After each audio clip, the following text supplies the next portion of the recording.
हरे कृष्ण। श्रीमद् भगवद गीता अध्याय 5 श्लोक नंबर 3। ज्ञेयः स नित्य सन्यासी यो न देष्टि न कांक्षति निर्द्वन्द्व हि महाबाहो सुखम बंधात प्रमुच्यते। अनुवाद: जो पुरुष न तो कर्म फलों से घृणा करता है और न कर्म फल की इच्छा करता है, वो नित्य सन्यासी जाना जाता है। हे महाबाहु अर्जुन, ऐसे मनुष्य समस्त द्वंद्व से रहित होकर भवबंधन को पार कर पूर्णतया मुक्त हो जाता है।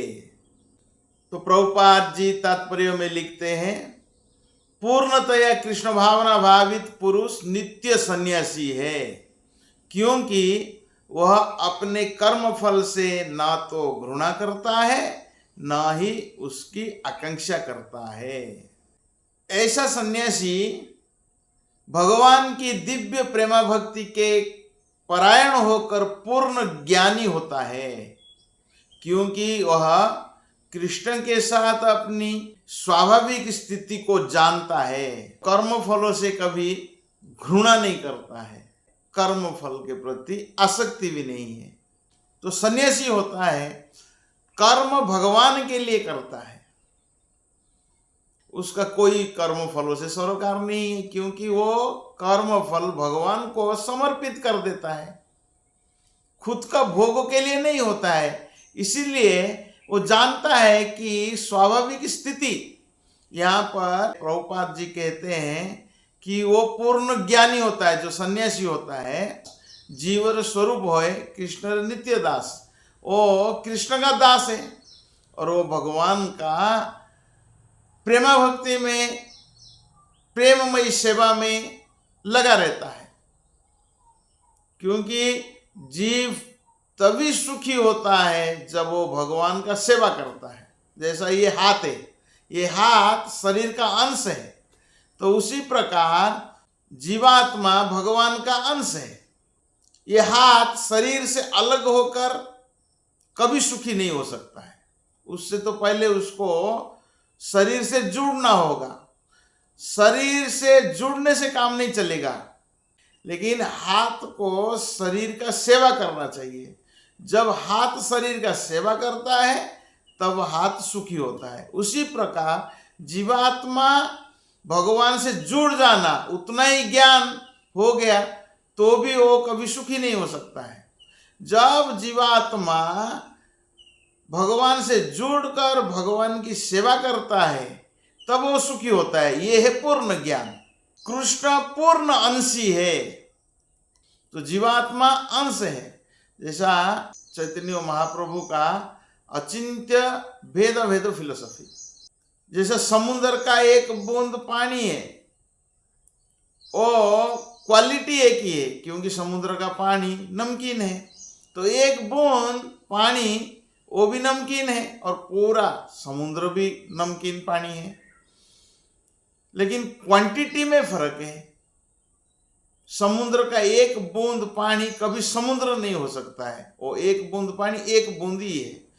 ऐसा ही जीवात्मा भगवान का अंश है, लेकिन जीवात्मा कभी भगवान नहीं बन सकता है। जैसा एक बूंद पानी कभी भी समुद्र के साथ हम तुलना नहीं कर सकते। समुद्र समुद्र है, समुद्र विभु है और एक बूंद पानी उसका अंश है। तो उसी प्रकार भगवान विभु है और सारे जीवात्मा उनका अंश है। तो कभी अंश अंशी नहीं हो सकता है, कभी जीवात्मा भगवान नहीं हो सकता है। ये है अचिंत्य भेद अभेद फिलोसॉफी, यह है पूर्ण ज्ञान। तो कृष्ण तादात्म्य की भावना प्राप्त है, क्योंकि अंशी अंश तुल्य है। यह ज्ञान की एकता गुणों की है, ना कि गुणों की मात्रा की। सही दिव्य ज्ञान है जिससे मनुष्य अपने आप में पूर्ण बनता है, जिससे ना तो किसी वस्तु की आकांक्षा रहती है ना किसी का शौक। उसके मन में किसी प्रकार का छल कपट नहीं रहता, क्योंकि वो जो कुछ भी करता है कृष्ण के लिए करता है। इस प्रकार छल कपट से रहित होकर वो भौतिक जगत से भी मुक्त हो जाता है। वो है सन्यासी जो छल कपट नहीं होता है। अगर कोई छल कपट है तो वो कभी सन्यासी नहीं हो सकता है। तो यहाँ पर कहा गया है कि निर्द्वंद्व, इस भौतिक जगत जो है ये द्वंद्व जगत है। इस द्वंद्व जगत में जय पराजय, सुख दुख, भला बुरा, पाप पुण्य, शीत उष्ण, स्वर्ग नरक, सब कुछ इस जगत में है। यह है द्वंद्व जगत। जो सन्यासी है इस जगत में कभी इन्वॉल्व नहीं होता है। सन्यासी द्वंद्व जगत से परे रहता है। इस श्लोक में कहा गया है, हे महाबाहो, अर्जुन को महाबाहो कहा गया है। महाबाहो का अर्थ है शक्तिशाली भुजाओं वाले, और बड़े बड़े शक्तिशाली राजाओं को परास्त कर देते थे। अर्जुन शक्तिशाली कौशल योद्धा था। तो श्लोक नंबर 4, सांख्य योगो पृथक बालाः प्रवदन्ति न पंडिताः एकमद स्थितः सम्यक उभयोर्विन्दन्ते फलम। अनुवाद, अज्ञानी ही भक्ति कर्मयोग को भौतिक जगत के विश्लेषणात्मक अध्ययन से भिन्न कहते हैं, मतलब सांख्य से भिन्न कहते हैं।